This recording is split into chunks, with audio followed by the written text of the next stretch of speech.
এই এলাকার বেওয়ারিশ বিড়ালগুলো আজকে রাত্রে কি খাবে এই খবর কারো নাই। একটু আগেও এখান দিয়ে একটা কুকুর দৌড়ে গেছে, ওই বেওয়ারিশ কুকুরটা আজকে রাত্রে কি খাবে এই চিন্তা আমার আপনার কারো নাই। ওই বিড়াল রেখেও খাবার দেয় না, কুকুর রেখেও খাবার দেয় না, ওরা চাকরি বাকরি ব্যবসা বাণিজ্য ক্ষেত খামার কোনো কিছুই করে না। এরপরও একটা প্রাণীও একদিনও রাতের বেলা না খাইয়া ঘুমায় না। প্রত্যেকটা প্রাণী প্রতিদিন রাতের বেলা ঘুমানোর আগে আগে ভরপেট খাবার খায়, ভরপেট খাবার খায়, এরপরে দুনিয়া থেকে ভরপেট খাবার খায়, এরপর তারা ঘুমাইতে যায়। প্রত্যেকটা প্রাণীকে প্রতিদিন রাতের বেলা ভরপুর খাবার দান করেন কে? আল্লাহু ইয়ারযুকুহা ওয়া ইয়্যাকুম। আল্লাহ বলে, ও বান্দা আমি আল্লাহই তো তাদেরকেও রিজিক দেই, তোমাদেরকেও রিজিক দিব। সুতরাং আমরা হালাল খাও, হালাল খাও, হারাম ছেড়ে দাও। আমি আর আপনি যদি হারাম ছেড়ে দেই, হারাম ছেড়ে দেওয়ার দায়িত্ব আমার, আমার আপনার রিজিক দেওয়ার দায়িত্ব কার? আমি আপনি মনে করতেছি হারাম ছাড়া রিজিক আসবে না। আল্লাহ বলে হারাম ছেড়ে দাও। ওয়া মাইয়াত্তাকিল্লাহা ইয়াজআল লাহু মাখরাজা। আরে তুমি মনে করো হারাম না উপার্জন করলে না খেয়ে মরবা? না না না বান্দা, আমি আল্লাহকে ভয় করো, আমি আল্লাহর উপর ভরসা করো। আমি আল্লাহর উপর ভরসা করে, আমি আল্লাহকে ভয় করে যদি তুমি হারাম ছেড়ে দাও, তুমি মনে করবা তোমার উপার্জনের রাস্তা থাকবে না। ইয়াজআল লাহু মাখরাজা, তোমার জন্য উপার্জনের রাস্তাকে প্রশস্ত করে দিব। ওয়া ইয়ারযুকহু মিন হাইথু লা ইয়াহতাসিব, আমি আল্লাহ এমন জায়গা থেকে তোমাদেরকে রিজিক দিব যেই কথা তুমি কল্পনাও করো না। কল্পনার বাহিরের জায়গা থেকে রিজিকের ব্যবস্থা করে দিবেন কে? আল্লাহ রিজিকের ব্যবস্থা করবেন, হারাম খাওয়া থেকে আমাদেরকে বাঁচতে বলেছেন। আলহামদুলিল্লাহ, আলহামদুলিল্লাহ ওয়া কাফা ওয়া সালামুন আলা ইবাদিহিল্লাযীনা ইসতাফা। أما بعد فأعوذ بالله من الشيطان الرجيم. بسم الله الرحمن الرحيم. يا أيها الناس كلوا مما في الأرض حلالا طيبا. اللهم صل على سيدنا ونبينا وشفيعنا وحبيبنا ومولانا محمد صلى الله تعالى عليه وعلى آله وأصحابه وبارك وسلم. سبحانك لا علم لنا إلا ما علمتنا إنك أنت العليم الحكيم. سبحانك لا علم لنا إلا ما علمتنا إنك أنت العليم الحكيم. صدق الله مولانا العظيم. بارك الله لنا ولكم في القرآن العظيم ونفعنا وإياكم بالآيات والذكر الحكيم. সমস্ত প্রশংসা একমাত্র আল্লাহ সুবহানাহু ওয়া তাআলার জন্য, যে মহিয়ান গরিয়ান সর্বশক্তিমান দয়ালু দাতা মেহেরবান রব্বুল আলামিন মওলাল করিম আল্লাহ সুবহানাহু ওয়া তাআলা আমাকে আপনাকে আমিনা ইয়াসমিন বালিকা মাদ্রাসা ও নুরানি একাডেমির উদ্যোগে আয়োজিত সপ্তম বার্ষিক আজকের এই তাফসীরুল কোরআন মাহফিলের প্যান্ডেলে ওলামায়ে কেরামের সুহবতে, দ্বীনের নিসবতে, কোরআনের মহব্বতে দ্বীনের কিছু কথা বলা ও শোনার জন্য আল্লাহ সুবহানাহু ওয়া তাআলা আমাকে আপনাকে আল্লাহ তাআলা রব্বুল আলামিনের দেওয়া হায়াতের সময় কাজে লাগিয়ে আসার এবং তিনি কিছু কথা বলা ও শোনার জন্য বসার তৌফিক দিয়েছেন। এই জন্য আল্লাহ তাআলার কাছে শুকরিয়া আদায় করে কালেমাতে শুকর পাঠ করে আওয়াজ করে জোরে সোরে বলি আলহামদুলিল্লাহ। এই পৃথিবীতে আমাকে আপনাকে সৃষ্টি করে বানিয়ে পাঠিয়েছেন আল্লাহ সুবহানাহু ওয়া তাআলা। আল্লাহ তাআলা রব্বুল আলামিন আমাদেরকে বানিয়েছেন, সৃষ্টি করেছেন। বানানোর পরে, সৃষ্টি করার পরে এই দুনিয়াতে তিনি আমাদেরকে পাঠিয়েছেন। এই দুনিয়াতে আল্লাহ যেমন আমাদেরকে পাঠিয়েছেন, আমাদের যা যা প্রয়োজন সব কিছুর ব্যবস্থা আল্লাহ তাআলাই করেছেন। এই পৃথিবীতে আমাদের বসবাসের জন্য একটা ছাদ দরকার ছিল। এই আসমানকে, আকাশকে ছাদ হিসেবে আমাদের জন্য বানিয়েছেন কে? পৃথিবীতে আমাদের একটা বিছানা দরকার ছিল, এই জমিনকে আমাদের জন্য বিছানা বানিয়ে দিয়েছেন কে? মানুষের যা প্রয়োজন, এই পৃথিবীতে এমন কোনো মানুষ নাই, শুধু মানুষ না, এমন কোনো প্রাণী নাই, কোনো প্রাণী না, বরং যার মধ্যে জান আছে, মাখলুক, প্রত্যেকটা মাখলুকের রিজিক লাগে। একটা মানুষ, তার রিজিকের প্রয়োজন। একটা প্রাণী, তারও খাদ্য প্রয়োজন। এমনকি গাছ, উদ্ভিদ, বিজ্ঞানীরা বলে এই উদ্ভিদেরও খাদ্যের প্রয়োজন। তাহলে আমাদের যেমন খাদ্যের প্রয়োজন, এই খাদ্যের ব্যবস্থা, এই রিজিকের ব্যবস্থা আমার আপনার জন্য করেছেন কে? আল্লাহ সুবহানাহু ওয়া তাআলা কত বড় রব, তিনি কত বড় সৃষ্টিকর্তা, যে আল্লাহ সুবহানাহু ওয়া তাআলা যে আমাদেরকে রিজিক দিয়েছেন। কিভাবে রিজিক দিলেন?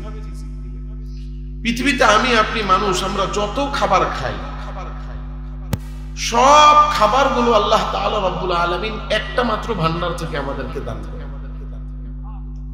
সব খাবারের ভান্ডার কয়টা?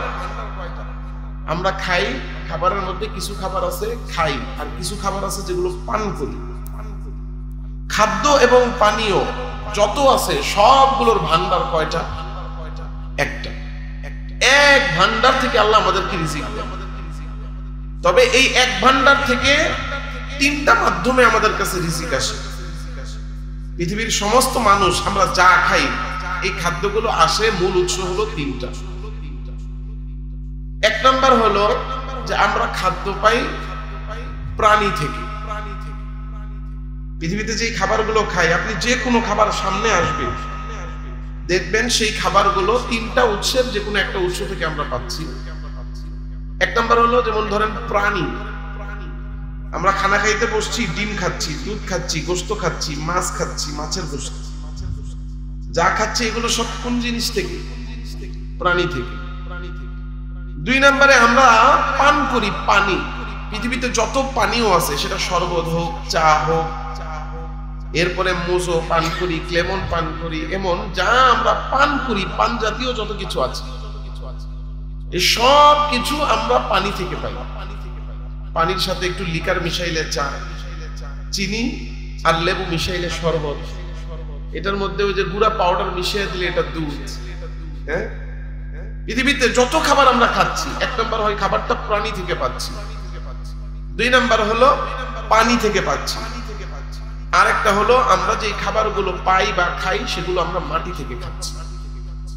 ধান চারা বুনতেছে, গাছ হচ্ছে, সেখান থেকে চাল পাচ্ছি, ধান পাচ্ছি। গম মাটি থেকে পাচ্ছি। যত ফল খাচ্ছি সব ফলগুলো মাটি থেকে, যত ফসল, যত সবজি সব মাটি থেকে। তাহলে পৃথিবীতে আমি আপনি যত খাবার খাই, সব খাবারগুলো আসে তিনটা উৎস থেকে। একটা হলো মাটি, একটা হলো পানি, আর একটা হলো প্রাণী। তাহলে খাদ্যের মূল উৎস কয়টা? সবাই বলেন কয়টা? তিনটা মূল উৎস থেকে আমরা খাবার পাই, আর এই তিনটা মূল উৎসের ভান্ডার হলো মাটি। তিনটা মূল উৎসের ভান্ডার কি? মাটি। কারণ এই জমিনকে আমার আপনার জন্য রিজিকের ভান্ডার বানায় দিয়েছেন কে? আল্লাহ তাআলা। এখন কিভাবে? দেখেন, আমি আর আপনি মাটি থেকে যেই খাবার পাচ্ছি, সেটা তো সরাসরি মাটি থেকেই পাই। যেমন চাল, ডাল ইত্যাদি যেগুলো সবজি হয়, ফসল হয়, ফল হয়, এগুলো সরাসরি গাছ থেকে পাচ্ছি। এটা উদ্ভিদের মাধ্যমে মাটি থেকে পাচ্ছি। তাহলে উদ্ভিদের মাধ্যমে যে খাবার পাচ্ছি, সেই খাবারের ভান্ডারও মাটি। দুই নম্বরে প্রাণী থেকে যে খাবার আমরা পাই, দুধ পাই, ডিম পাই, গোশত পাই, এগুলোও পাই মাটি থেকে। কেমনে? একটা গাই গরু দুধ দেয়, কিছু খায়া দেয় না? না খায়া দেয়। 3 দিন না খাওয়ায় রাখেন গোয়ালের গাইটারে, দুধ দিবে? দুধ তো দিবে না, উল্টো মরে যাবে। হ্যাঁ, মুরগি ডিম পারে, মুরগিরে খাবার দেওয়া বন্ধ রাখেন, ডিম পারবে? এখন এই যে মুরগি, এই যে গরু দুধ দিচ্ছে, ডিম দিচ্ছে, কিসের থেকে দিচ্ছে? খাবার খাচ্ছে, এরপরে দিচ্ছে। এরা যে খাচ্ছে, কি খাচ্ছে? যেই খাবার খাচ্ছে সেগুলো মাটি থেকেই বের হয়। কথা বলেন। তাইলে প্রাণী থেকে যেই খাবার পাই ওইটার পিছনেও মাটি আছে না নাই? এবার আসেন 3 নম্বরে, পানি যে আমরা পান করি এই সব পানিগুলো মাটি থেকেই আসে। নদীটা কি আকাশে না মাটির মধ্যে? সমুদ্র মাটির মধ্যে। টিউবওয়েল বসাচ্ছি, সামারসিবল বসাচ্ছি কোন জায়গায়? মাটির নিচে। তাহলে যত পানি আমরা পান করি সব মাটি থেকে আসে। এখন কেউ একজন দাঁড়ায় বলতে পারেন, হুজুর পানি তো সব মাটির থেকে পাই না, বৃষ্টির পানিও তো পাই, ওটা তো আকাশ থেকে আসে। বিজ্ঞানীরা বলতেছেন না, ওইটা আকাশের কোনো পানি না, এই পানিটা জমিনের পানি। আমরা যখন আগুনে পানি গরম করি ওই ধোঁয়া হয়ে উড়া যায়। রোদ্রের তাপে নদী আর সমুদ্রের পানি ধোঁয়া হয়ে উড়া যায়, এটাকে বাষ্প বলে। এই বাষ্পগুলো আকাশে গিয়ে জমা হয়। এরপরে সেই জমা হওয়া বাষ্পগুলো পানিতে রূপান্তরিত হয়ে মেঘের মাধ্যমে পৃথিবীতে আবার নেমে আসে। তাহলে বৃষ্টির পানি কি আকাশের পানি না মাটির পানি? তাইলে আমি আর আপনি দুনিয়াতে যত খাবার খাচ্ছি এই খাবারগুলো 3টা মূল উৎস থেকে পাই, আর 3 মূল উৎসের খাজানা হলো মাটি। এই মাটিকে আমার আপনার জন্য রিজিকের খাজানা বানায়া দিয়েছেন কে? তাহলে আমার আপনার রিজিক দাতা কে? রিজিক দাতা আল্লাহ। সবাই বলেন তো আমার আপনার রিজিক দাতা কে? আচ্ছা, এই যে মুখে বললাম রিজিক দাতা আল্লাহ, রিজিক দাতা আল্লাহ মুখে তো বললাম, বলেন তো আমাদের অন্তরে কি বিশ্বাস আছে? আসলেই কি আছে? বাস্তবতা হলো যে আমরা মুখে বলি আল্লাহ আমাদের রিজিক দাতা, কিন্তু আমাদের সবার অন্তরে একই নাই, এই বিশ্বাস পরিপূর্ণভাবে নাই। প্রমাণ কি? প্রমাণ হলো যারা চাকরি করে তাদের দিকে তাকায়া দেখে। এরা যখন চাকরিজীবীরা যখন চাকরি করে তখন চাকরি করতে যায় জীবনে অনেক এমন পরিস্থিতি আসে যেই পরিস্থিতিতে তারা দোটানায় পড়ে। কি দোটানা? যে চাকরি আর তার আল্লাহর হুকুম মুখামুখি।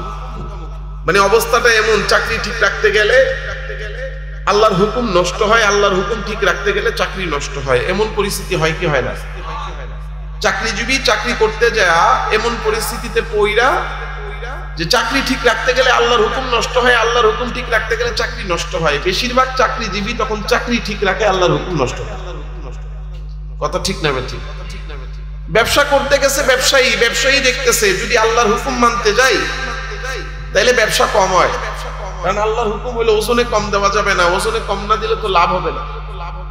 আল্লাহর হুকুম 1 নাম্বার বলে 2 নাম্বার দিয়ে ঠকানো যাবে না, কিন্তু না ঠকাইলে তো বেশি একটা মুনাফা করা যায় না।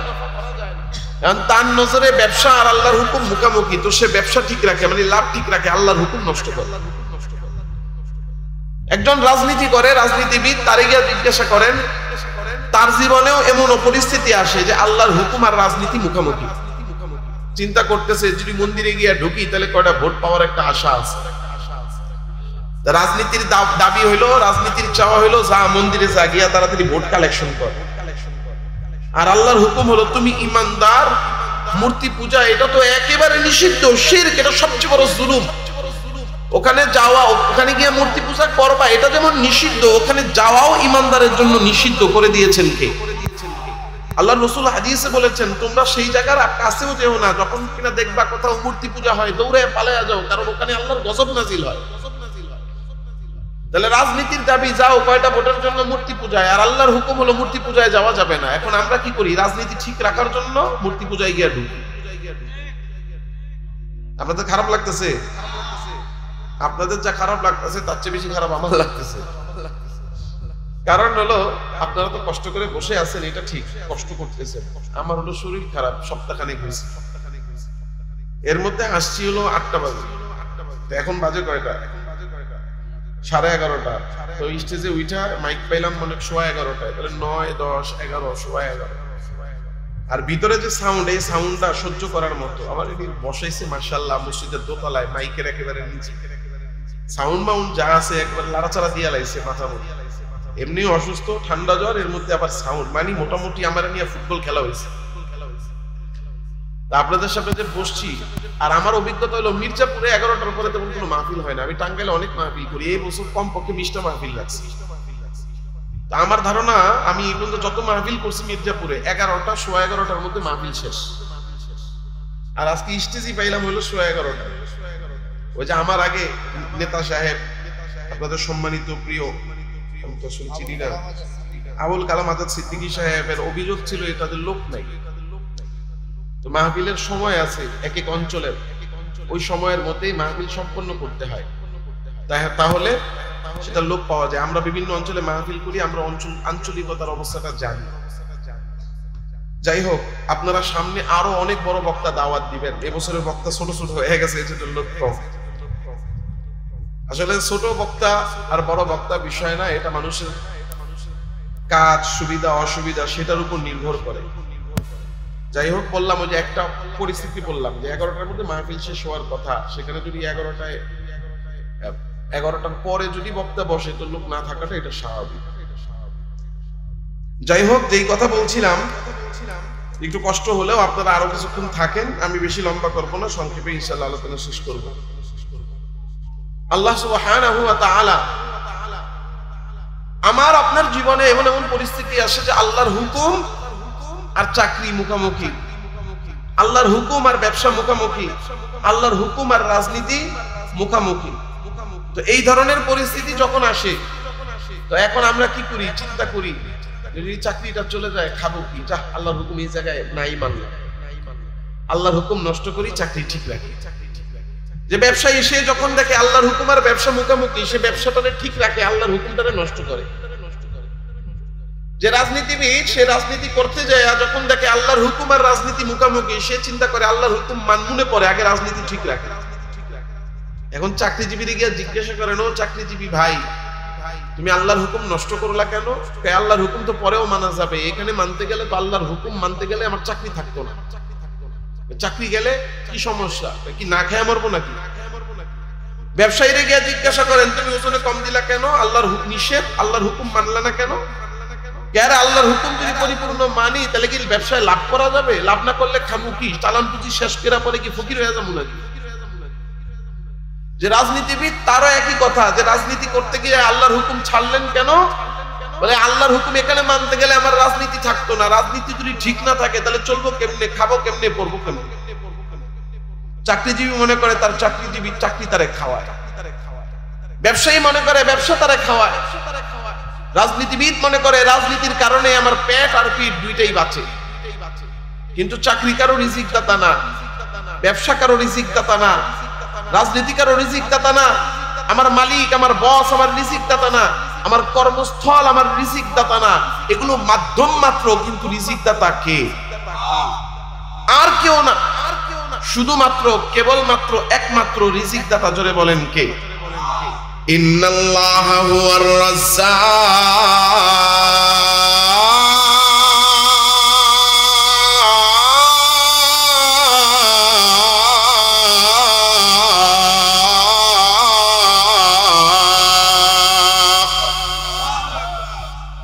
রিজিক দাতা আর কেউ না, কেবলমাত্র শুধুমাত্র একমাত্র একজন একজন একজন। জোরে বলেন তিনি কে? রিজিক দাতা আল্লাহ, মুখে বলি কিন্তু অন্তরে আমাদের একই নাই। এই জন্য চাকরি করতে যায় আল্লাহর হুকুম নষ্ট করি। রিজিক দাতা আল্লাহ, মুখে বলি অন্তরে কিনার বিশ্বাস নাই। এই জন্য ব্যবসা করতে যায় ব্যবসার জন্য আল্লাহর হুকুম নষ্ট করি। রিজিক দাতা আল্লাহ, মুখে বলি অন্তরে কিন নাই। অন্তরে যদি একিন থাকতো তাইলে আমি আর আপনি রাজনীতির জন্য আল্লাহর হুকুম নষ্ট করতাম না। এই চাকরি আমার রিজিক দেয় না, ব্যবসা আমার রিজিক দেয় না, রাজনীতি আমার রিজিক দেয় না, কোনো বস আমার রিজিক দেয় না, কোনো নেতা আমার রিজিক দেয় না। রিজিক দান করেন শুধুমাত্র রিজিক দাতা একজন, যিনি রিজিক দান করেন তিনি। জোরে বলেন কে? রিজিক দাতা আল্লাহ আমাদের জন্য এই জমিনকে রিজিকের খাজানা বানায়া দিয়েছেন। এই জন্য তাকে দেখেন, দুনিয়াতে যত খাবার আমরা খাই, মনে মনে ভাবি এটা আমাকে অমুক দিয়েছে তমুক দিয়েছে, কিন্তু না, আর কেউ দেয় নাই। দুনিয়ার যত রিজিক সব আমি আর আপনি পাই। এই সমস্ত রিজিক গুলো আমাকে আপনাকে এই জমিন থেকে দান করেন কে? রিজিক দাতা আল্লাহ। এই জমিনকে আমার আপনার জন্য রিজিকের খাজানা বানাইছেন। রিজিক দাতা আল্লাহ এই জমিনকে রিজিকের খাজানা বানাইয়া আমারে আপনারে ডাক দিয়া বলেন, ইয়া আইয়ুহান নাস কুলু মিম্মা ফিল الأرض حلالا طيبا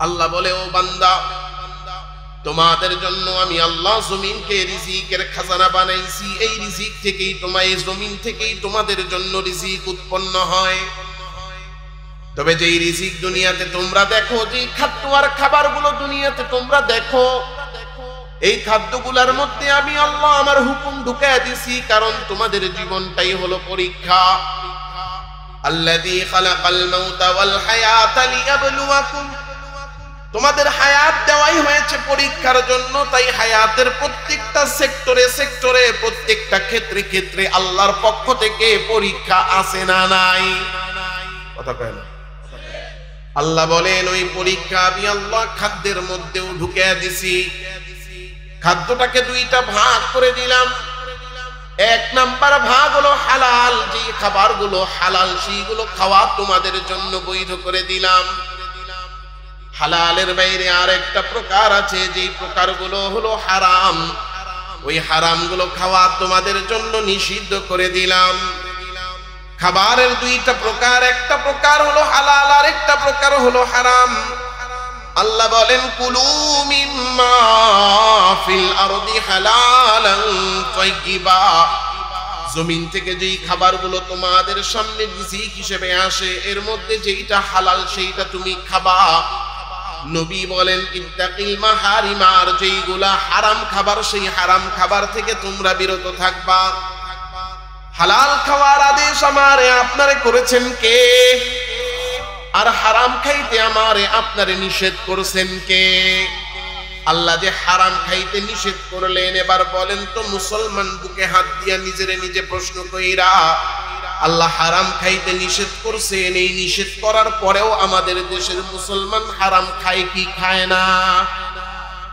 মুসলমান হারাম খায় এমন ভাবে খায় যে বলতেও পারে না সে হারাম খাচ্ছে কারণ কোনটা হালাল কোনটা হারাম এটাই মুসলমানের জানা নাই কথা কন না এজন্য হালাল কোনটা হারাম কোনটা জানার দরকার আছে না নাই পৃথিবীতে আল্লাহ যত রিজিক দিয়েছেন এর মধ্যে প্রথমত দুই প্রকার কিছু হালাল কিছু হারাম এই হারাম খাবার কোনগুলো এগুলো আমাকে আপনাকে চিনতে হবে জানতে হবে চিনবো কিভাবে চিনার উপায় সহজভাবে বলে দিচ্ছি পৃথিবীর সমস্ত হারামগুলো তিন প্রকার পৃথিবীর সমস্ত হারাম কয় প্রকার আল্লাহ যে বলছেন হারাম এই হারামগুলো তিন ভাগে বিভক্ত কেউ যদি এই তিন প্রকারের খাবার থেকে বেঁচে থাকে তাইলে পৃথিবীর সব হারাম থেকে সে বেঁচে থাকে হালাল কয় প্রকার হারাম কয় প্রকার তিন প্রকার আমি কি বলবো প্রকারগুলো এক নাম্বার এমন খাদ্য যেই জিনিসটাই হারাম এক নাম্বার এমন খাদ্য যেই জিনিসটাই হারাম বলেন এক নাম্বার খাদ্য যেই জিনিসটাই হারাম হারামের এক নাম্বার প্রকার হলো জিনিসটাই হারাম বলতে হবে নাহলে তো ভুলে যাবেন ওই যে বললাম না আমাদের এই যে এমপি পদপ্রার্থী সাহেব বলছে যে আয়েশা বয়ান করলো কি শুনলাম বড় হুজুর হলে বেশি কিছু শুনতে পারতো শিখতে পারতো এটা আবার মানুষটা শুনেই তো পারে কারণ ছোট হুজুরদের কাছে শুনে যান শিখে যান নাইলে আবার পরে বলবে ছোট হুজুররা কিছু শিখায় না হ্যাঁ এজন্য শুধু শুনলে হবে না শিখতেও হবে তাইলে না ছোট হুজুর আর বড় হুজুরের ব্যালেন্স হবে হ্যাঁ কথা কি বুঝতেছেন হ্যাঁ এক নাম্বার প্রকার হলো এমন হারাম খাদ্যটা এমন হারাম যে জিনিসটাই হারাম এক নাম্বার প্রকার কি জিনিসটাই হারাম কি হারাম জিনিসটাই হারাম এক নাম্বার প্রকার জিনিসটাই হারাম এই জিনিসটাই হারাম মানে কি এমন খাদ্য যেটার ব্যাপারে আল্লাহ তাআলা রব্বুল আলামিন সরাসরি ডাইরেক্ট ঘোষণা দিয়েছেন এই খাবারটা হারাম حرمت عليكم الميتة والدم ولحم الخنزير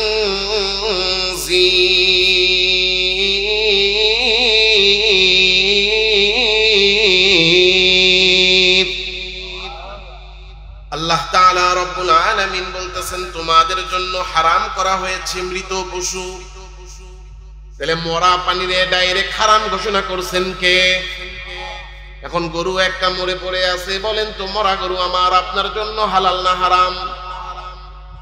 আল্লাহ তাআলা বলতেছেন তোমাদের জন্য হারাম করা হয়েছে রক্ত। তাহলে রক্ত খাওয়া আমার আপনার জন্য হালাল না হারাম? আল্লাহ তাআলা রব্বুল আলামিন ঘোষণা করতেছেন তোমাদের জন্য হারাম করা হয়েছে শূকরের গোশত। তাহলে শূকরের গোশত জিনিসটা আমার আপনার জন্য হালাল না হারাম? আল্লাহ বলেছেন তোমাদের জন্য হারাম করা হয়েছে পেশাব, তোমাদের জন্য হারাম করা হয়েছে পায়খানা, তোমাদের জন্য হারাম করা হয়েছে মদ। বলেন তো মদ খাওয়া আমার আপনার জন্য হালাল না হারাম? শূকরের গোশত আমার আপনার জন্য হারাম, কারণ এই জিনিসটারে ডাইরেক্ট হারাম ঘোষণা করেছেন কে? এই যে আল্লাহ ডাইরেক্ট ঘোষণা করলেন মদ তোমাদের জন্য হারাম, শূকর তোমার জন্য হারাম। এই যে জিনিসটারে হারাম ঘোষণা করছেন, এই জিনিসটারে কোনোভাবে মডিফাই কইরা হালাল বানানোর কোন উপায় আছে? পৃথিবীর সব মুসলমান একমত, মানে এক হয়ে গেছে। কি বিষয়ে? যে আমরা তো গরুর গোশত খাই, ছাগলের গোশত খাই, উটের গোশত খাই, ভেড়া খাই, দুম্বা খাই, মুরগি খাই, হাঁস খাই, ছাগল খাই, খাসি খাই, সব কিছুর গোশত খাই। কিন্তু এই শূকরের গোশতটা কেমন আজ পর্যন্ত আমরা দেখলাম না, টেস্ট করলাম। তো সারা পৃথিবীর মুসলমানরা মিলে সিদ্ধান্ত নিল যে জীবনে একটাবার শুধু এক টুকরা একটু টেস্ট করে দেখি। সব মুসলমান একমত, হ্যাঁ আমরা একটু একবার খাবো। সব মুসলমান কি একমত, একজনও আলাদা নাই। কাবা ঘরের ইমাম সাহেবরে আনা হইল, কাবা ঘরের ইমাম সাহেবের বলা হইলো আপনি জবাই করে দেন। কাবা ঘরের ইমাম সাহেব জবাই করছে। এটা জমজমের পানি দিয়ে সুন্দর করে ধুইছে, এরপরে জমজমের পানি দিয়ে সিদ্ধ কইরা এরপরে রান্না করা হয়েছে। এরপরে আমার আপনার মধ্যে এক একটা সমাজে এটা ভাগ করা হয়েছে, এক একজন এক টুকরাও ভাগে পায় নাই। ওই যে এক সুতা, গোশতের ভিতরে সুতা সুতা থাকে না, একজনের ভাগে শূকরের গোশত এক সুতা ভাগে পাইছে। বলেন তো এটা হালাল না হারাম? এত মেহনত করার পরেও হালাল হবে না? কেন হবে না? না, এক নাম্বার প্রকার কি বলছিলাম মনে রাখতে হবে। এক নম্বর প্রকার কি? কারণ ওই শূকর জিনিসটাই হারাম, আগা গোড়া একেবারে সর্ব অবস্থায় হারাম। পায়খানাটা যেরকম রিপেয়ারিং করা যায় না, রিপেয়ারিং করে যেমন পায়খানারে কোনো ভাবে প্রসেসিং করে যেমন হালাল করা যায় না, শূকর মদ এগুলোও হারাম। এগুলোকে প্রসেসিং করে কখনো হালাল বানানো যায়? কারণ কি? কারণ জিনিসটাই হারাম। মাশাআল্লাহ, ধরে ফেলছে। তাহলে হারামের এক নাম্বার প্রকার হলো জিনিসটাই হারাম। এবার আসেন দুই নাম্বার প্রকার, জিনিসটা হালাল কিন্তু পদ্ধতিগত কারণে হারাম। জিনিসটা হালাল কি কারণে হারাম হয়েছে? পদ্ধতির কারণে। জিনিস হালাল কিন্তু কিসের কারণে হারাম? পদ্ধতির কারণে। আমি একটা এই কথাগুলো একবারের জায়গায় তিনবার বলি, কেন? যাতে যে মুখস্থ থাকে, মনে থাকে। কালকে সকালবেলা চায়ের দোকানে বসে তো একটা না একটা মিটিং হবেই। মাহফিল কেমন হইলো, বক্তাটা ছোট না বড়, বয়ান কি করছে না করছে, আপনারা যা মন চায় কোয়েন। খালি এতটুকু মনে রাখেন যে হারাম যে তিন প্রকার, এটা হুজুরে শিখায় গেছে। এতটুকু তো মনে রাখতে পারবেন। বাইরের মানুষ মনে রাখুক আর না রাখুক, আপনারা স্টেজে যারা আছেন তারা তো মনে রাখতে পারবেন। জোরে কোন ইনশাআল্লাহ। কালকে কইবেন যে আর কিছু শুনছি না শুনছি, এর দ্বারা শুনছি যে হারাম জিনিস তিন ভাগে বিভক্ত। এক নাম্বার জিনিসটাই হারাম, দুই নাম্বার হলো হালাল জিনিস পদ্ধতির কারণে হারাম হয়ে যায়। সেটা কি? গরু খাওয়া মুসলমানের জন্য হালাল না হারাম? হালাল। ছাগল খাওয়া মুসলমানের জন্য হালাল না হারাম? মুরগি খাওয়া মুসলমানের জন্য হালাল না হারাম? গরু খাওয়া মুসলমানের জন্য হালাল, ছাগল খাওয়া মুসলমানের জন্য হালাল, মুরগি খাওয়া মুসলমানের জন্য হালাল। তাহলে ছাগল, গরু, মুরগি জিনিসগুলা কি? হালাল। এই জিনিসগুলা হালাল। এখন এই হালাল মুরগি, হালাল গরু, হালাল ছাগল, আচ্ছা অন্য ধর্মের যারা আছে, হিন্দু ভাইদের কথা বলি, এরা তো আর গরু খায় না, গরু কাটেও না। হিন্দুদের মূর্তি পূজার মধ্যে গিয়া মূর্তির নামে সুন্দর কইরা একটা ওই যে পাঠা দেয়, ছাগল একটা এক কোপে একবার তাদের কি দেবদেবীর নাম দিয়া কোপ মেরা মাথাটারে দুই ভাগ করে ফেলছে। বলি বলি দিয়া বাসায় নিয়ে গোস্ত গোস্ত রানছে আপনার প্রতিবেশী, মহব্বত কইরা আপনিও মাঝে মাঝে তারে কিছু দেন, সেও আপনারে কিছু দেয়। সে ভালোবাসা বা মানে প্রতিবেশীর হিসেবে আপনার ঘরে এক বাটি ওই যে পাঠা, বলির পাঠার গোস্ত পাঠাইছে। বলেন তো মুসলমান, এই ছাগলের গোস্তটা আমার আপনার জন্য হালাল না হারাম? ছাগলের গোশত তো হালাল ছিল, কিন্তু এই হালাল গোশত এখন হারাম হয়ে গেল কেন? ওয়ামা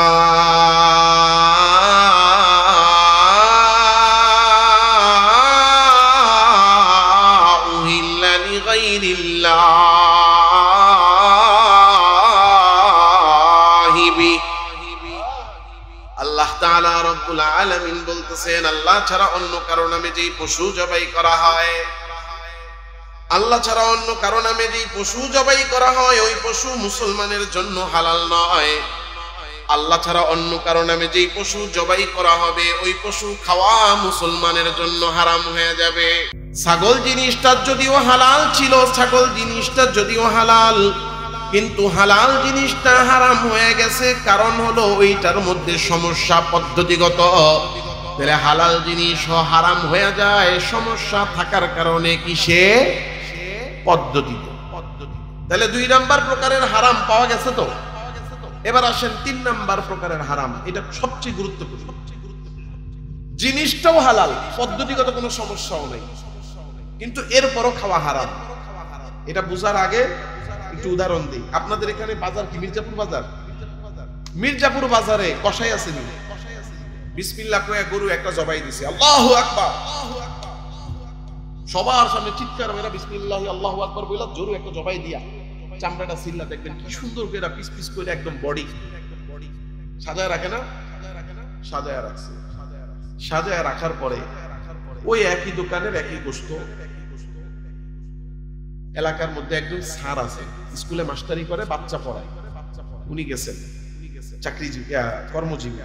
উনি গিয়া ওই দোকান থেকে গোশত 1 কেজি কিনে আনছেন, আইনা রান্না করে বাসায় খাইছে। হালাল না হারাম? হালাল।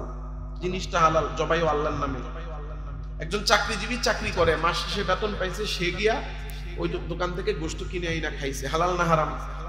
হালাল। একজন ব্যবসায়ী পকেটে টাকা পয়সা ভর্তি গেছে, গিয়া দেখে গরু ঝুলে আছে, এই রান সামনেরটা ওজন দে, 13 কেজি দিয়ালা।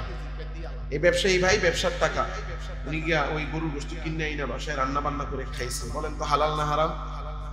হালাল। সন্দেহ আছে? ব্যবসায়ী টাকা হালাল না? তাহলে কম? হ্যাঁ, তাহলে চাকরিজীবী কিনে আইনা খাইলো হালাল, ব্যবসায়ী কিনে আইনা খাইলো হালাল, কর্মজীবী কিনে আইনা খাইলো হালাল। এই একই দোকানের একই জবাই হওয়া গরুর গোশত এখন গিয়ে একজন সুদখোর 1 কেজি গোশত কিনে আনছে সুদের টাকা দিয়ে, আইনা এখন বাসায় রান্না বান্না করে খাইছে। কোন তো এই গোশতটা খাওয়া হালাল হইছে না হারাম হইছে? একজন ঘুষখোর ঘুষের টাকা দিয়ে কিনে আইনা খাইছে, হালাল না হারাম? একজন চোর চুরির টাকা দিয়ে কিনে আইনা খাইছে, কোন তো হালাল না হারাম? একজন ডাকাত ডাকাতির টাকা দিয়ে কিনে আইনা খাইছে, হালাল না হারাম? এত আস্তে কইলে বলি। একজন চান্দাবাজ চান্দাবাজি করে, চান্দাবাজির টাকা দিয়া গিয়া ওই দোকান থেকে গোশত কিনে আইনা খাইছে, হালাল না হারাম? এক দখলবাজ জমি খেকো ভূমিদস্যু, সে ভূমিদস্যুতা কইরা সম্পদ কামাইছে, টাকা ওই টাকা দিয়া কিনে আইনা খাইছে, হালাল না হারাম? কি কোন? একই দোকানের গোশত, একই জিনিস।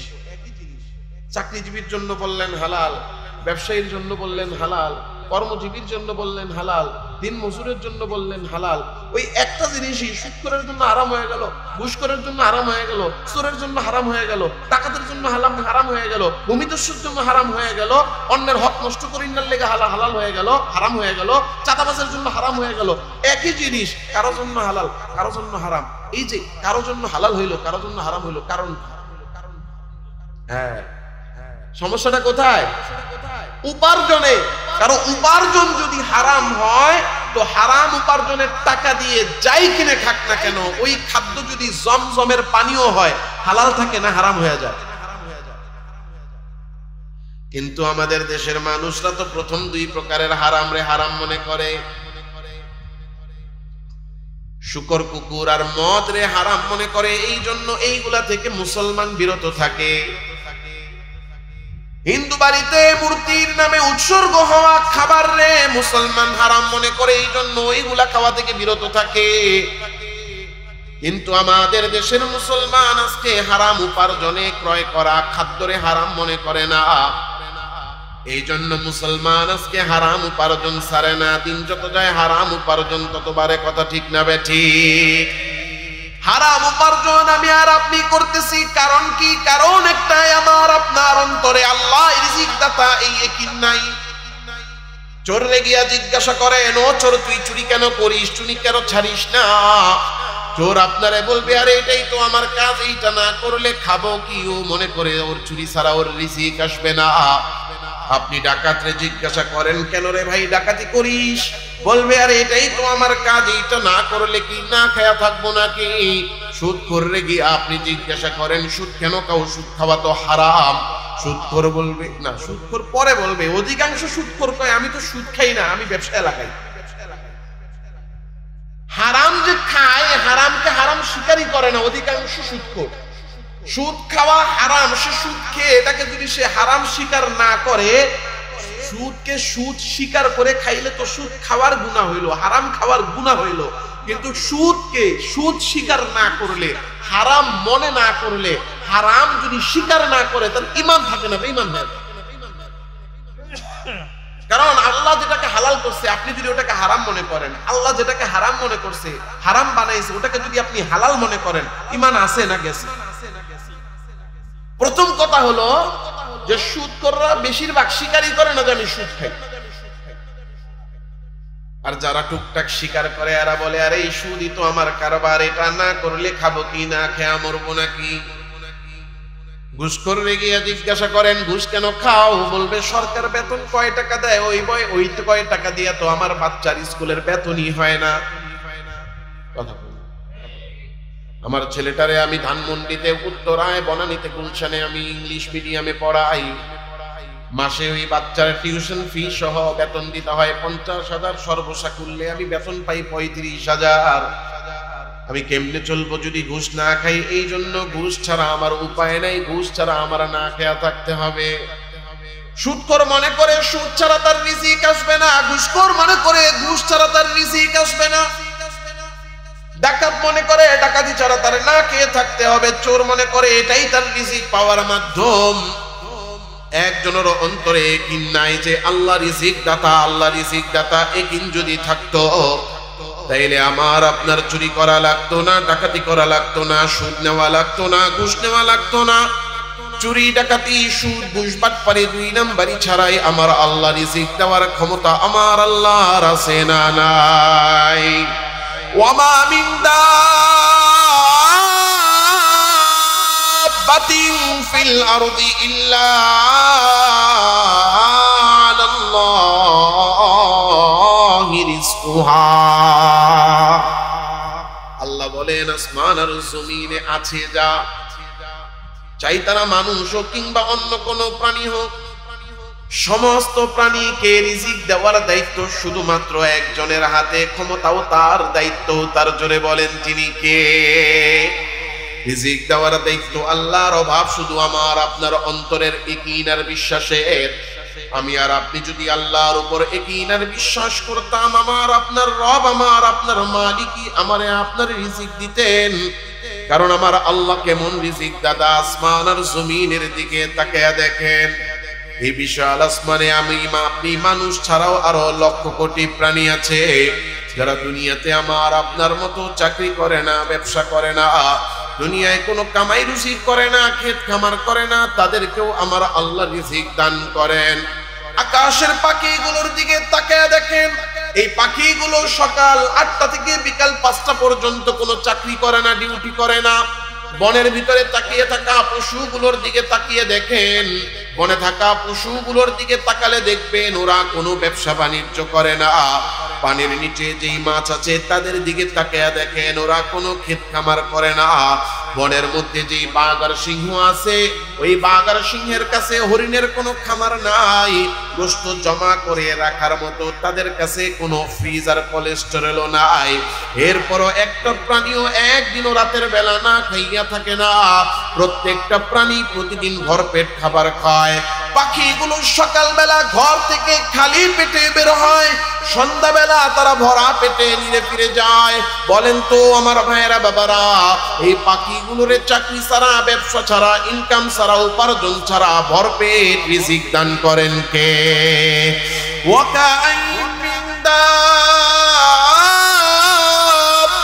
লা তাহমিলু রিজকাহা, আল্লাহ বলেন জমিনের এই প্রাণীগুলো তাদের সাথে খাবার নিয়ে দৌড়ায় না, কোনো খাবার তারা বহন করে না। এরপরও আমার আল্লাহ তাআলা তাদেরকে রিজিক দেয়। আল্লাহ প্রশ্ন করেন, এই যে প্রাণীগুলো তারা কোনো চাকরি বাকরি করে না, এরপরও একজনও একদিনও রাতের বেলা না খাইয়া ঘুমায় না। আজকে এই এলাকার মধ্যে মাহফিল উপলক্ষে হয়তো বা মেলা বসছে, মেলার মধ্যে হরেক রকমের খাবার আছে। আজকে মাহফিল উপলক্ষে অনেক ঘরে ঘরে ভালো মন্দ রান্না হয়েছে। মাহফিল উপলক্ষে মেহমান আসবে, তাদের জন্য আপ্যায়নের ব্যবস্থা আছে। এই যে এত মজাদার সুস্বাদু রান্না বান্নার খাবারের আয়োজন, তাহলে হারাম খাবো না ছাড়বো? কথা বলেন। সব ধরনের হারাম ছেড়ে দিতে হবে, পারবো ইনশাআল্লাহ। তাহলে আল্লাহ তাআলা রব্বুল আলামিন আসমানের পাখিকে যদি খাওয়াইতে পারে, জমিনের মধ্যে থাকা পোকামাকড়কে যদি খাওয়াইতে পারে, পানির নিচে থাকা মাছকে যদি আল্লাহ খাওয়াইতে পারে, আমারে আপনারে পারে কি পারে না? এজন্য আল্লাহ তাআলা রব্বুল আলামিন বলেন, বান্দা কুলু মিম্মা ফিল আরদি হালালান তাইয়্যিবা, তুমি হারাম খাও, হালাল খাও, হারাম ছেড়ে দাও। যদি হারাম ছাড়ো কি হবে? এক নাম্বার, তাকুন আবাদান নাস, তুমি আল্লাহর কাছে প্রিয় বান্দা হয়ে যাও। আর যদি হারাম না ছাড়ো, হারাম যদি ছাড়তে না পারো, তাহলে কি হবে? এক নাম্বার, দুনিয়ার শান্তি নষ্ট হয়ে যাবে। কামাই করবা কিন্তু বেশি তো খাইতে পারবা না। বেশি খাইতে পারবো? কথা কয় না। যার টাকা 2 কোটি টাকা মালিক, কম খা। কারণ আমি আর আপনি বাজেট যেটা আনছি, বাজেট কি বাড়াইতে পারবো? আল্লাহ রাসূল সাল্লাল্লাহু আলাইহি ওয়াসাল্লাম হাদিসের মধ্যে বলেছেন, আল্লাহ সুবহানাহু ওয়া তাআলা কাতাবাল্লাহু রিজকা বনি আদম ওয়া হায়াতাহু ওয়া মামাতাহু ক্বাবলা 50000 সানা। নবীজি বলেন, বান্দাকে দুনিয়াতে পাঠানোর 50,000 বছর আগে। বলেন কত বছর আগে? আল্লাহ তাআলা বলতেছেন বান্দাকে দুনিয়াতে পাঠানোর 50,000 বছর আগে। নবীজি বলেন আল্লাহ বান্দাকে দুনিয়াতে পাঠানোর 50,000 বছর আগে বান্দার হায়াত কতদিন হবে, মরবে কবে, হায়াত, মৃত্যু আর রিজিক লিখে রেখেছে। সুতরাং আমি আর আপনি যতই পারাপারি করি, যতই হানাহানি করি, যতই লাফালাফি করি না কেন, নির্ধারিত রিজিকের চেয়ে একটা দানাও বেশি আমার আপনার পক্ষে খাওয়া সম্ভব। অনেকে আছে দুমায়া খায়, খাওয়ার পরে গিয়া শেষ বয়সে গিয়া আইসিইউতে ভর্তি হয়, 15 দিন, 20 দিন, 25 দিন মরার আগে থাকে। কেন থাকে? ওই জায়গায় যখন থাকে তখন আর খাইতে পারে না। খাবার কি? আমি একটা উদাহরণ দেই। আমি আর আপনি যতই কামাই, মনে মনে ভাবতেছি কামাইলেই খাইতে পারবো, কামাইলেই খাওয়া যায় না। এটার প্রমাণটা দিচ্ছি, উদাহরণটা দিয়ে বয়ান শেষ। আল্লাহ তাআলা রব্বুল আলামিন পৃথিবীতে যত বান্দাকে পাঠাইছে, প্রত্যেকটা বান্দার হায়াত কি নির্ধারিত না অনির্ধারিত? হায়াত নির্ধারিত, মৃত্যু কবে হবে এটাও নির্ধারিত। এখন হায়াত আর মৌতের বাজেটের সাথে রিজিকের বাজেট আছে না নাই? আল্লাহ হায়াত দিছে। এই যে আমার বাবা জান, আপনার বয়স কত? আপনার বয়স কত? মাশাআল্লাহ, লিল্লাহি তাকবীর। 96 বছর বয়স। আমার মনে হয় আমার চেয়ে জোয়ান। আল্লাহ আরো নেক হায়াত দান করেন বলি আমি। আসলে উনি যদ্দূর হাইটা যেতে পারবে, আমি ওদূর হাঁটতে পারবো, ঠিক না? আল্লাহ হায়াতে আর বরকত দেন, আমাদেরকেও আল্লাহ হায়াতে সুস্থতায় বরকত দান করেন, বলেন আমিন। আল্লাহ তাআলা রব্বুল আলামিন তো আমাদের হায়াতটা যেমন দিবেন, হায়াতের সাথে রিজিকের বাজেটও দিবেন না? ধরেন আমার বাবা জান তো 96 বছর 22 গেছে, আলহামদুলিল্লাহ। ধরেন আরো দোয়া করি, আরো আল্লাহ আরো 96 বছর হায়াত সুস্থতার সাথে নেক হায়াত। এখন ধরে নিলাম উনার হায়াত হলো 200 বছর। কত বছর? এই 200 বছরের মধ্যে এই 200 বছরের একটা খাদ্যের বাজেট আছে না?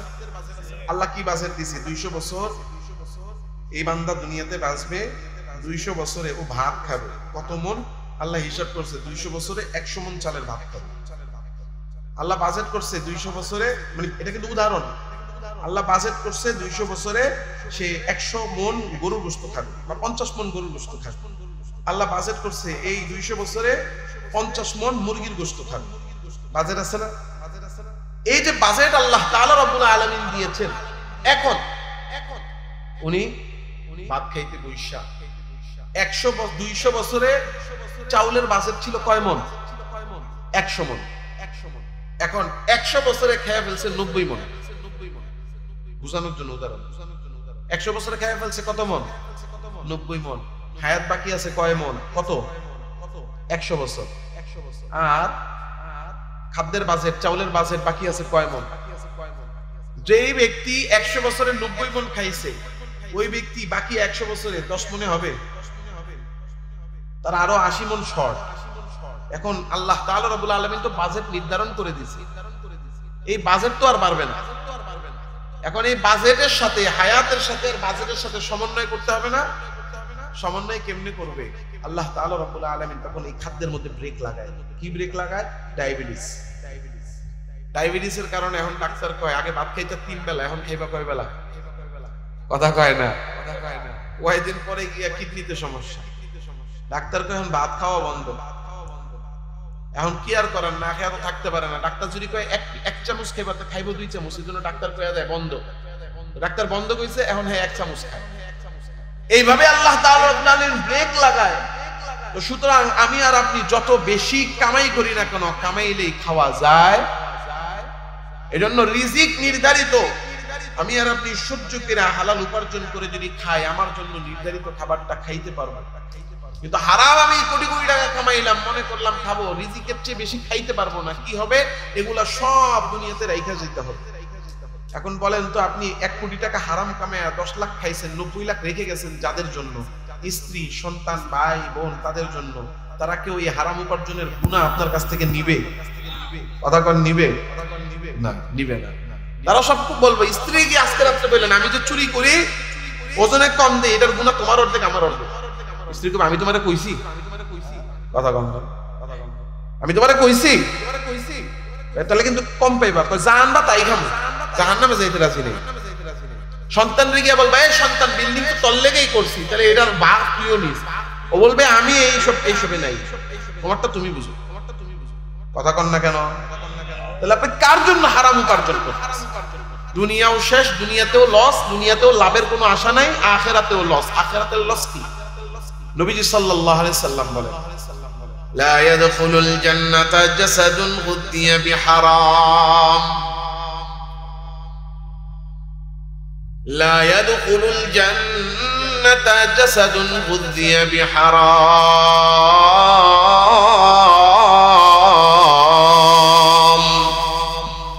নবীজি বলছেন, যে শরীরটা হারাম খাদ্য দ্বারা গঠিত হয়েছে, যে শরীরের মধ্যে হারাম খাবার ঢুকেছে, আল্লাহর রাসূল বলেন ওই শরীর আল্লাহর জান্নাতে ঢুকবে না। কারণ জান্নাত কি পবিত্র না অপবিত্র? জান্নাত পবিত্র জায়গা, আর হারাম জিনিস হলো অপবিত্র, নাপাক। মদ এটা নাপাক, পায়খানা নাপাক, পেশাব নাপাক, শুকর হলো নাপাক, কুকুর হলো নাপাক। আল্লাহ তাআলা রব্বুল আলামিনের জান্নাত হলো পাক। বাবা আদম এবং মা হাওয়া আলাইহিমুস সালাতু ওয়াস সালাম, ওনারা জান্নাতে বসবাস করেছেন। শয়তান গন্ধম খাওয়ায়া যখন কিনা শরীর থেকে নাপাক বের করেছে, সাথে সাথে নাপাকের কারণে পবিত্র জান্নাত থেকে তাদেরকে দুনিয়াতে পাঠায়া দেওয়া হয়েছে। কারণ জান্নাত হলো পাক পবিত্র জায়গা, অপবিত্র আর নাপাকের কোনো স্থান নাই। আমি আর আপনি যদি হারাম খাইয়া শরীর বানাই, হারামটাই হলো নাপাক, ওই নাপাক শরীর নিয়ে আল্লাহর জান্নাতে যাইতে যাব, বলা হবে না না না, এই নাপাক শরীর নিয়ে জান্নাতে ঢোকা যাবে না, আগে জাহান্নামে যাও। জাহান্নামে যাইয়া পুরো পুরতে পুরতে পুরতে পুরতে শরীরের যা যা আছে নাপাক আর হারাম, ওইগুলা আগে তুমি খসে আসো। জান্নাতে কোনো হারামখোরকে ঢুকতে দেওয়া হবে না, হারামখোর জান্নাতে প্রবেশ করতে পারবে না। ও আমার ভাইয়েরা, বাবারা, তাইলে আমি আর আপনি আজকে হারামের পিছনে দৌড়াই, হারাম উপার্জন করি, হারাম খাই, আমার আপনার চেয়ে বোকার কেউ নাই। এই জন্য দুনিয়ার রিজিক গ্রহণ করতে হবে হালাল। হারাম সব প্রকারের হারামকে নিষিদ্ধ করে জীবন থেকে হারাম বিদায় করতে হবে। রাজি আছেন তো ইনশাআল্লাহ? হালাল খাবো, হারাম ছেড়ে দিব, পারা যাবে তো ইনশাআল্লাহ? কে কে ইনশাআল্লাহ? তাহলে হারামের প্রকার কয়টা? জোরে কোন কয়টা? 1 নাম্বার জিনিসটাই, 2 নাম্বার পদ্ধতিগত কারণে, 3 নাম্বার উপার্জনের কারণে। মনে থাকবে ইনশাআল্লাহ। এই 3 প্রকার হারাম থেকে বাঁচতে হবে। পারবো ইনশাআল্লাহ? আল্লাহ আমাদের সবাইকে তৌফিক দান করেন। হারাম থেকে বেঁচে হালাল উপার্জন করা, হালাল খাওয়া, হালাল রিজিক ভক্ষণ করার তৌফিক আল্লাহ তাআলা রব্বুল আলামিন আমাদেরকে দান করেন। সকলে বলি আমিন। ওয়া আখিরু দাওয়ানা আলহামদুলিল্লাহি রাব্বিল আলামিন। মায়ের জন্য, মা অসুস্থ, দোয়া চেয়েছেন।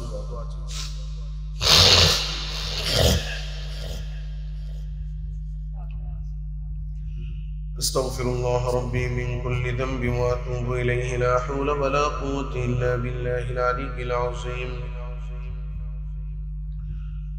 اللهم صل على سيدنا ونبينا وشفيعنا وحبيبنا ومولانا محمد صلى الله تعالى عليه وعلى آله وأصحابه وبارك وسلم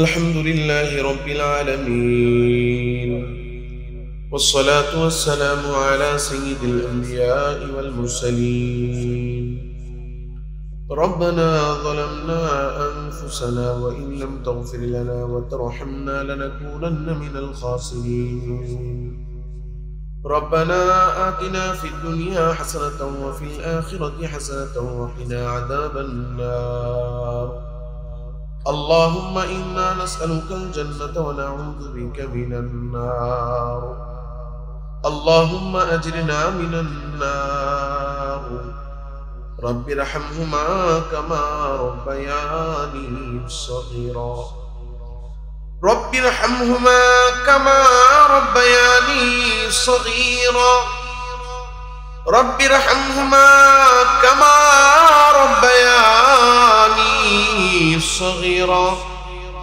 রব্বুল আলামিন মাওলাল কারীম গভীর রজনী খোলা আকাশের নিচে জমিনে বসে আমরা আপনার কিছু গুনাহগার বান্দা আপনার শাহী দরবারে আমাদের হাতগুলো তুলে দিয়েছি গো আল্লাহ। আমরা প্রত্যেকেই গুনাহগার, কোনো সন্দেহ নাই। কি পরিমাণ গুনাহ করেছি তার কোনো হিসাব নাই। গুনাহ করে ভুল করেছি, ভুল স্বীকার করে আপনার কাছে ক্ষমা চাই। দয়া করে মায়া করে আপনার আমাদের প্রত্যেকের জীবনের সমস্ত গুনাহ আপনি মাফ করে দেন। আজকের এই মাহফিল উপলক্ষে যত নেক আমল হয়েছে সমস্ত নেক আমলগুলোকে কবুল আর মঞ্জুর করেন। সমস্ত নেক আমলের হাদিয়া লক্ষ কোটি গুণ বাড়িয়ে আপনার হাবিব তো জাহানের সরদার আকায়ে নামদার মদিনা কা তাজদার হাবিবুল্লাহ মুহাম্মদুর রাসূলুল্লাহ সাল্লাল্লাহু আলাইহি ওয়াসাল্লামের রওজা ধারে পৌঁছে দেন। হযরত আদম আলাইহিস সালাম থেকে নিয়ে আজ পর্যন্ত যত মুমিন মুসলমান কবরের বাসিন্দা হয়েছে প্রত্যেকের কবরে রূহে মাগফিরাতের হাদিয়া আপনি পৌঁছে দেন।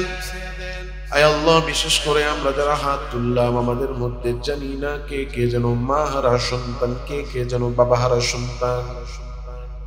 আবার হয়তো বা কেউ কেউ আছে আমার মতো বাবা মা হারা এতিম সন্তান।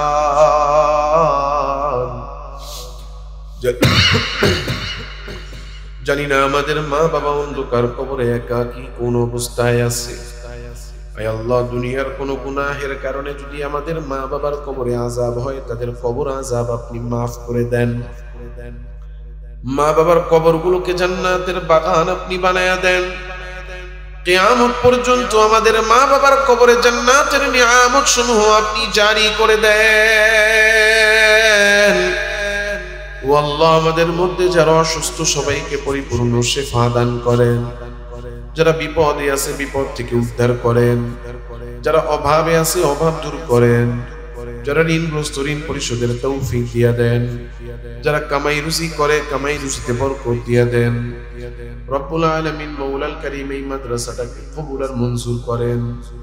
টাকা দিয়ে, পয়সা দিয়ে, মেহনত, সময়, শ্রম, বুদ্ধি, পরামর্শ দিয়ে যারা এই মাদ্রাসাটা পরিচালনা করেছে করছে, এই মাদ্রাসাকে তাদের সবার নাজাতের জরিয়া বানায়া দেন। রব্বুল আলামিন মাওলাল কারীম এই এলাকার মানুষের উপর আপনার খাস রহমত নাযিল করেন। আসমানি জমিনি বিপদ আপদ বালা মুসিবত আপনি দূর করে দেন। রব্বুল আলামিন মাওলাল কারীম অনেকেই দোয়া চেয়েছেন, বিশেষ করে আমার পাশে বসে আছেন। আয় আল্লাহ, সন্তান তার মায়ের জন্য দোয়া চেয়েছে। জানি না এমন আরো অনেক সন্তান এখানে হয়তো আছে, দোয়া চাইছেন। অনেকেই হয়তো দোয়া চাইতে পারেন নাই, পাওয়ার হক রাখেন, আশা রাখেন। আল্লাহ যার মনে যেই আশা, যার মনে যেই চাওয়া, প্রত্যেকের মনের সমস্ত নেক বাসনা আপনি পূরণ করে দেন। রব্বুল আলামিন মাওলাল কারীম আজকের মাহফিলকে কবুল আর মঞ্জুর করেন। আল্লাহ আমাদের দোয়াকে কবুল আর মঞ্জুর করে নেন। ربنا تقبل منا إنك أنت السميع العليم وتب علينا يا مولانا إنك أنت التواب الرحيم سبحان ربك رب العزة عما يصفون وسلام على المرسلين والحمد لله رب العالمين। Presents by Kuakata Media Center। হক্কানি আলেমদের নিত্য নতুন ভিডিও পেতে আমাদের চ্যানেলটি সাবস্ক্রাইব করুন। কুয়াকাটা মিডিয়া সেন্টার, ইসলামিক বিনোদনের বিশ্বস্ত সঙ্গী।